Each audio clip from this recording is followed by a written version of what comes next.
Yo, what's going on, everybody? Akeem here, and on today's Fix of Entertainment news, what happened to the Guardians of the Galaxy in Thor 4, the Disney Plus Miss Marvel series expands on MCU lore, and an update on the Last of Us series, plus what IGN's 2022 coverage of SDCC has in store.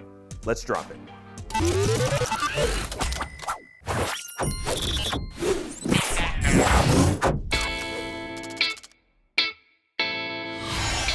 All right, now we know why the Guardians of the Galaxy did make a return in Thor: Love and Thunder after the team made an appearance in the opening scenes of the movie. Speaking with Insider, director Taika Waititi broke it all down by saying, quote, "The plan was always to have them in the beginning and then move on, because they have their own movie. There was talk about having them come back at the end. The thing is, that happens in every movie. No more of the cavalry coming at the end. So we shelved that idea." Well, that's good. You know, as he stated, they do in fact have their very own movie, Guardians of the Galaxy Volume 3, slated for a May 2023 release, as well as a holiday special Marvel fans can look forward to later this year on Disney+, so there's no shortage of Guardians content to follow. Moving on to other Marvel news, the Miss Marvel Disney Plus series just dropped a marvelous surprise for fans of the MCU. Now, slight spoilers here, so click ahead just 1 minute to avoid it. But if you don't care because, you know, like me, you don't plan on ever watching this particular series, then let's dive in.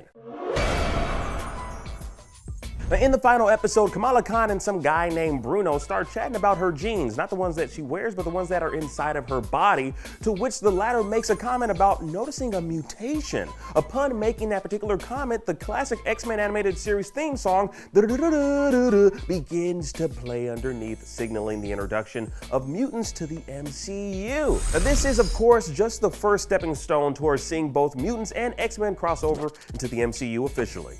And finally, the release window for HBO's The Last of Us just got a tad smaller, with HBO boss Casey Bloys confirming with The Hollywood Reporter that the release of the live-action adaptation will likely be sometime next year. Now, let's hope that maybe we'll get a surprise trailer at this year's San Diego Comic-Con, where you can expect to see our live coverage happening July 22nd and the 23rd. Now, SDCC 2022 is taking place July 21st through the 24th, where we'll be breaking down the biggest panels, trailers, as well as interviewing some of the biggest names in media across the entertainment universe. Now, tune in wherever you like to watch IGN for our full coverage of SDCC 2022. And that was your entertainment fix for today. I'm Akeem Lawanson, and thank y'all so much for watching. Now that you're caught up on today's news, please check out our previous episode. Download the IGN app on all your devices. For everything else, stick with IGN. The biggest celebration of pop culture entertainment of the year is back. Welcome back to IGN Live at San Diego Comic-Con. It's gonna be great. Comic-Con 2022 promises to be jam-packed with exciting reveals, So thanks for having me. epic moments, Now that's the way to end a panel.